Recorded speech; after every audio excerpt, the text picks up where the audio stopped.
अगर आपको हमारे चैनल का कार्टून वीडियो अच्छा लगे तो माँ परमेश्वरी स्टोरी टीवी को सब्सक्राइब करें और बेल आइकन को दबाएं ताकि हमारे वीडियो की आने वाली नोटिफिकेशन आपको सबसे पहले मिले। एक जोधपुर नामक गांव था। उस गांव में बहुत खुशहाली थी। उसी गांव में विनीता अपने पुत्र रामू और पति सहदेव के साथ रहती थी। सहदेव के पास एक छोटी सी जमीन थी। उसी पर खेती कर सहदेव परिवार का गुजर बसर करता था। रामू की एक गंदी आदत थी। वह अपने 4 दोस्तों के साथ जंगल जाता और जंगल के मासूम जानवरों को परेशान करता था। वह जानवरों को मारता, दौड़ाता और कभी-कभी मारकर घर भी ले आता था। उसके माता पिता उसे बहुत समझाते थे कि जंगल मत जाया कर, वहाँ के मासूम जानवरों को परेशान मत किया कर, लेकिन रामू उनकी बात नहीं मानता था। रामू की वजह से रामू के माता पिता बहुत परेशान थे, लेकिन फिर भी रामू रोज अपने 4 दोस्तों के साथ जंगल जाता और मासूम जानवरों को परेशान करता था। एक दिन विनीता रामू को समझाते हुए कहती है, बेटा तू जंगल मत जाया कर, वहाँ सिर्फ छोटे जानवर नहीं रहते, वहाँ बहुत खतरनाक जानवर भी रहते हैं। शेर, चीता, बाघ, तेंदुआ, हाथी, एक से बढ़कर एक खतरनाक जानवर उस जंगल में रहते हैं। माँ, तुम कैसी बात करती हो?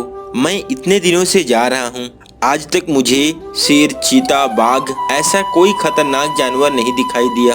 बेटा तू अभी छोटा है, तू क्या जाने इस जंगल के बारे में। यहाँ बहुत खतरनाक जानवर रहते हैं, हम लोग जानते हैं। माँ, पहले रहता था, अब नहीं। बेटा रुको तो, मेरी बात सुनो। रामू अपनी माँ की बात नहीं सुनता है और वो वहाँ से चला जाता है। रामू अपने 4 दोस्तों के साथ जंगल में घूम रहा था, तभी उसे एक नाग सांप दिखाई देता है। दोस्तों, वो देखो, नाग सांप। रामू के दोस्त हेमंत और राकेश सांप को देखकर डर जाते हैं। दोस्तों, क्या हुआ? तुम लोग इस छोटे से सांप को देखकर डर गए? नहीं भाई, ये छोटा सा सांप नहीं, जहरीला नाग है। कहीं काट लिया तो हमारा ऊपर का टिकट कट जाएगा। यह सांप हमें काटेगा, मैं अभी इसे मार देता हूँ। ऐसा कहकर रामू नाग को डंडे से मार देता है। देखो, मैंने इस सांप को मार दिया। चलो अब घर चलते हैं। उसके बाद वो लोग घर आ जाते हैं। नागिन नाग को ढूंढती हुई आती है तो वह देखती है कि उसका नाग मरा पड़ा है। अपने नाग को मरा हुआ देखकर नागिन अपने असली रूप में आ जाती है और नाग के शव को पकड़कर बहुत रोती है। तभी नागिन को नाग के आंखों में रामू का चेहरा दिख जाता है। मैं इसे छोड़ूंगी नहीं, मैं आपके मौत का बदला लेकर रहूंगी। फिर नागिन नाग के शव को गड्ढे में दफना देती है और गांव की तरफ चली जाती है। नागिन रामू के घर को ढूंढ लेती है और उसके घर में घुस जाती है। वह रामू को डसने के लिए कमरे में जा ही रही होती है, तभी सहदेव आ जाता है। सहदेव को देखकर नागिन भाग जाती है। फिर अगले दिन नागिन रामू को डसने के लिए घर में घुस जाती है। वह रामू को डसने के लिए रामू के कमरे में जा रही थी, वैसे ही विनीता आ जाती है।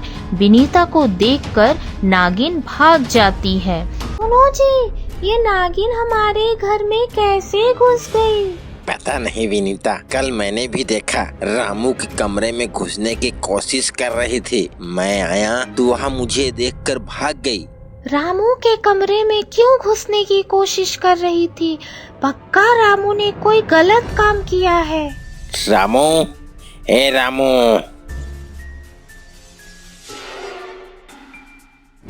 क्या किया है तुमने? ये नागिन हमारे घर बार बार क्यों घुस रही है? रामू डरते हुए विनीता को सारी बातें बता देता है। वही हुआ जिसका डर था। मैं कहती थी ना तुझे, जंगल मत जाया कर, मासूम जानवरों को परेशान मत किया कर, लेकिन तू मेरी बात कहाँ मानता था। तुमने उसके नाक को मार दिया।